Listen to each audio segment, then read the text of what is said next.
दिल्ली के मुख्यमंत्री अरविंद केजरीवाल क्या कुछ कह रहे हैं, सीधे आपको लिए चल रहे हैं। का नंबर बताया जाता है, दिखाया जाता है। उसके बाद वोट जब उसको टोटल किया जाता है, मशीन का दिखाया जाता है, भाई किस पार्टी को कितने वोट मिले, सब कुछ दिखाया जाता है। और सारी पार्टियों के एजेंट बकायदा अच्छे से देखते हैं। यहां भी प्रोसीजर ये था, कानून में ये था कि हर पार्टी का एजेंट वहां बैठेगा और पार्टी का एजेंट को, जैसे दिल्ली में भी एमसीडी के चुनाव हुए, एमसीडी के मेयर का चुनाव हुआ, वो भी बैलेट पेपर से होता है, तो वो सारे एजेंट बैठते हैं, एक एक वोट बकायदा सभी एजेंट्स को दिखाए जाते हैं। अगर किसी एजेंट को कोई आपत्ति करनी हो, भाई ये वोट इनवैलिड है, तो वो सबको दिखाया जाता है। अगर कोई एजेंट कहता है ये वोट इनवैलिड है, सबको दिखाया जाता है, सब उस पर अपने अपने तर्क देते हैं और प्रिसाइडिंग ऑफिसर अपनी उस पर रूलिंग देता है। एक तरह से क्वासी जुडिशियल वो करता है कि उस पर रूलिंग देता है। इन महाशय ने, जो इनके पदाधिकारी बीजेपी के आदमी थे, प्रिसाइडिंग ऑफिसर थे, इन्होंने आज किसी एजेंट को अपने पास नहीं आने दिया। इन्होंने सारे एजेंट्स को दूर धकेल दिया और खुद ही सारी वोट लेके बैठ गए। और बकायदा कैमरे के अंदर दिखाई दे रहा है कि किस तरह से वोट, जो हमारे वोट थे उनके ऊपर वो टिक मार्क करके उसको इनवैलिड, मतलब 2 टिक मार्क लग गए तो ये वोट इनवैलिड हो जाएगा। वो टिक मार्क करके इनवैलिड करते जा रहे हैं और फिर नीचे साइन कर रहे हैं। कुछ वोट पे मात्र साइन कर रहे हैं और कुछ वोट पे एक टिक मार्क और लगा रहे हैं। वो साफ साफ वीडियो में दिखाई दे रहा है। तो 36 वोट पड़ने थे, 36 में 16 इनके थे, 20 हमारे थे, 16 इनके पड़ गए, 16 इनके पक्ष में पड़े। 20 में से 8 वोट जो हमारे थे, वो 8 वोट इन्होंने कैंसिल कर दिए, इनवैलिड डिक्लेयर कर दिए। यानी कि 36 में से 8 वोट, मतलब 25% वोट इनवैलिड डिक्लेयर कर दिए। ये कौन सा चुनाव हुआ?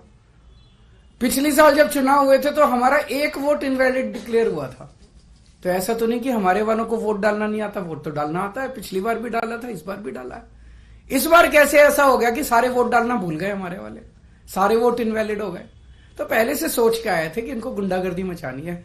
किस्मत अच्छी थी कि कैमरे के अंदर सब कुछ पकड़ा गया। बड़ी इंटरेस्टिंग चीज है कि चुनाव के पहले कल ऑर्डर जारी करके चंडीगढ़ एडमिनिस्ट्रेशन ने मीडिया की एंट्री बैन कर दी।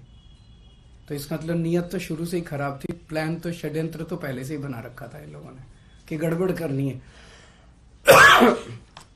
इतने बड़े स्तर के ऊपर चंडीगढ़ के मेयर के चुनाव के लिए आज तक कभी भी इतनी वोट इनवैलिड नहीं डिक्लेयर की गई। 36 में से 8 वोट इनवैलिड, मतलब 25% वोट। अगर इनसे 36 वोट काउंट करने में इतनी बड़ी धांधली कर रहे हैं, देश का जब बड़ा चुनाव होगा उसमें तो 90 करोड़ वोट पड़ते हैं, उसमें तो पता नहीं किस लेवल की धांधली करते हैं ये लोग। और 25% क्या, अगर उस चुनाव में तो 5-6% की भी वोट अगर इधर उधर हो जाए तो सब। तो आज का चुनाव ये दिखाता है कि किस तरह से ये जीतने के लिए, सत्ता पाने के लिए किसी भी हद तक जा सकते हैं। बड़े चुनाव में लोग तो कह रहे हैं ईवीएम ईवीएम ईवीएम, तो होगा ही होगा गड़बड़। मुझे लगता है ये कुछ भी करते होंगे, वोटर लिस्ट ये फर्जीवाड़ा करते हैं, फर्जी वोट डलवाते होंगे, ये ईवीएम करवाते होंगे, सब कुछ करते होंगे जीतने के लिए। और मैं ये सोच रहा था कि अगर भगवान की दया से उसके बावजूद भी अगर ये नहीं जीते और हार गए तो ये ट्रंप की तरह कुर्सी नहीं छोड़ेंगे। फिर ये मतलब उस दिन कुर्सी से चिपके रहेंगे, चाहे मार्शल लॉ लागू करना पड़े देश में, ये कुर्सी नहीं छोड़ने वाले। तो ये देश के लिए जो आज दिखा, पूरे देश के अंदर, पूरे देश ने देखा, सारे मीडिया ने चलाया, ये बहुत खतरनाक है। और हम सब लोगों को, जो लोग इस देश से प्यार करते हैं, हम सब लोगों को इसका पुरजोर विरोध करना और इन सबको रोकना।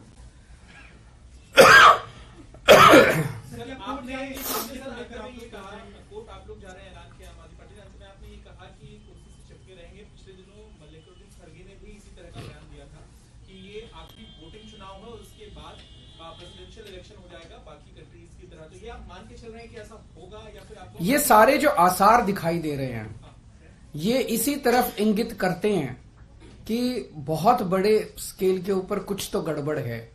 अगर एक 10 बाई 10 किलोमीटर का छोटा सा शहर चंडीगढ़, उस चंडीगढ़ के छोटे से शहर के अंदर एक छोटे से मेयर का चुनाव, उसके अंदर अगर ये इस किस्म तक, इस हद तक गिर सकते हैं, तो बड़े चुनाव के लिए तो किसी भी हद तक जा सकते हैं लोग। सर, तो आप इस बात को समर्थन कर रहे हैं कि ईवीएम जो है उसमें भी अब गड़बड़ी करने की सरकार? देखिए, अभी जो कई सारे मैंने देखे हैं वीडियोस, कई सारे, उसके ऊपर एक दिन अलग से चर्चा कर सकते हैं। इसके अलावा इंडिया गठबंधन को लेकर आगे भविष्य में सीट शेयरिंग को लेकर भी चर्चा चल रही है और आप भी लोकसभा चर्चा अच्छी चल रही है और बहुत जल्दी मुझे लगता है कि हमारे भी कुछ ना कुछ नतीजे आएंगे। कई राउंड ऑफ डिस्कशन हो चुके हैं। सर, इस चुनाव के बाद इंडिया गठबंधन के नेताओं से, खासकर कांग्रेस के लीडर से क्या आपकी बात हुई है? क्योंकि एक प्रेस कॉन्फ्रेंस तो पवन बंसल थे, अभी बैठे थे, तो जो भी करने की जरूरत पड़ेगी वो करेंगे। आज मेरा मकसद चंडीगढ़ का मेयर इंपॉर्टेंट नहीं है देश के लिए। चंडीगढ़ का मेयर आम आदमी पार्टी का बने, इसका बने, उसका बने, इंपॉर्टेंट नहीं है। पर इंपॉर्टेंट है जो लोग गुंडागर्दी करके चुनाव जीतेंगे वो गुंडागर्दी का ही प्रशासन लेके आएंगे, वो आपके शहर में गुंडागर्दी मचवाएंगे। जो ईमानदारी से वोट जीतेंगे, ईमानदारी से चुनाव लड़ेंगे, वो शासन में ईमानदारी लेके आएंगे। आज इन्होंने जिस तरह से सरेआम गुंडागर्दी, अरे वोट, आपके वोट, जो वो अधिकारी है प्रिजाइडिंग ऑफिसर, उसके खिलाफ तो फोर्जरी का, फ्रॉड का, सेडिशन का मुकदमे चलने चाहिए। नॉन बिलेबल ऑफेंस है, उसने फ्रॉड करके सबके वोट बदल दिए उसने। ये कैसे परमिसिबल है? जनतंत्र तो सुप्रीम है, वोट तो एक तरह से बहुत सैक्रोसैंक्ट है किसी का भी वोट। आपने काउंसलर्स के वोट बदल दिए, काउंसलर्स के वोट पे टिक मार्क करते जा रहे हो और साइन करते जा रहे हो, टिक मार्क करते। ये क्या है? सरेआम गुंडागर्दी। ना वोट को मानते, ना किसी प्रोसेस को मानते, ना कानून को मानते, ना संविधान को मानते। बिहार से लेकर झारखंड तक ईडी कार्रवाई कर रही है और हेमंत सोरेन हो चाहे तेजस्वी यादव हो, इस पर एक प्रतिक्रिया आप दे दीजिए। क्या आपका कहना है कि ईडी इतने बड़े स्तर पे कार्रवाई क्यों कर रही है? मैं आपसे ही पूछना चाहता हूं कि क्यों कर रही है। एक इन्होंने माहौल ये बनाया पूरे देश के अंदर, अब राम मंदिर का वो उद्घाटन हो गया, राम मंदिर का, अब तो इतनी सीट आएंगी और इतनी सीट आएंगी। अगर इतनी सीट आ ही रही थी तो ईडी की क्या जरूरत थी? फिर ये सब नौटंकी करने की क्या जरूरत थी? इसका मतलब इतनी सीट नहीं आ रही है, इसका मतलब ईडी की भी जरूरत है, फर्जीवाड़े की भी जरूरत है, गुंडागर्दी करने की भी जरूरत है, तब सीट आएंगे इनकी। अगर अपने आप सीट आ रही होती तो क्यों करते ये इतना सारा? क्यों ईडी के पीछे भेजते? क्यों नीतीश जी को तोड़ते? क्यों उधर एनसीपी तोड़ते? क्यों शिवसेना तोड़ते? क्यों सबके पीछे ईडी छोड़ते? ये इसलिए कर रहे हैं क्योंकि इनकी सीटें नहीं आ रही हैं। लोग इनसे परेशान हो चुके हैं, लोग फेडअप हो चुके हैं। इंडिया गठबंधन की सीट शेयरिंग ठीक से हो गई तो इंडिया गठबंधन इनको, आज अगर चुनाव ईमानदारी से हो जाता, इंडिया गठबंधन का सीधा सीधा था, 16 वोट इनके थे, 20 हमारे थे, हम इंडिया गठबंधन की पहली जीत होती। लेकिन ये तो इस तरह से गुंडागर्दी करके, बेईमानी करके चुनाव जीत रहे हैं। सीधा सीधा था। आज का चुनाव तो बड़ा सिंपल और स्ट्रेट था। हमारा एक भी आदमी नहीं बिका, 20 वोट थे हमारे, इनके 16 वोट थे। तो आज का चुनाव तो इंडिया गठबंधन जीत ही रहा था। तो फिर गुंडागर्दी करके इन्होंने इसको कर लिया। लगता है चुनाव आयोग का रुख करेंगे आप लोग? हैं जी, चुनाव आयोग का रुख करेंगे इस मामले में, या इस तरह से आप कह रहे हैं, आशंका जता रहे हैं कि ईवीएम को लेकर भी है और बाकी चीजों को लेकर, लगता है कि वो एक बहुत अलग, बहुत बड़ा मुद्दा है, किसी दिन बात करेंगे आपसे ईवीएम वाला। इसी में एक कंडीशन है, इंडिया ब्लॉक की पिछली बैठक में आप लोगों ने तय किया था कि इलेक्शन कमीशन के पास डेलीगेशन जाएगा और जो वीवीपैट के पर्चियां होती हैं उसको बैलेट पेपर के तौर पर, मेरे ख्याल से इंडिया गठबंधन की तरफ से रिप्रेजेंटेशन भेजा जा चुका है, तो उस पर मुझे उम्मीद नहीं है कि ये लोग कुछ कार्रवाई करेंगे। सर, इस इलेक्शन के लिए जिसको आप कह रहे हैं कि सिर्फ एक चंडीगढ़ का छोटा सा इलेक्शन था, उसके लिए खुद जेपी नड्डा जी ने बधाई दी है और ये कहा है कि प्रधानमंत्री नरेंद्र मोदी की जो लीडरशिप है उसकी वजह से यूटी में जो है इस तरीके का विकास हुआ, जिसकी वजह से आप इंडिया। जेपी नड्डा जी से पूछिए कि 8 वोट इनवैलिड किस बेसिस पे किए उन्होंने।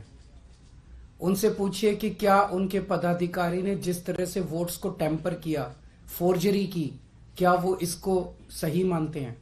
क्या वो इस तरह की प्रैक्टिसेस को, इलेक्टोरल मैल प्रैक्टिसेस को, चुनाव के दौरान इस तरह की बेईमानी को सही मानते हैं?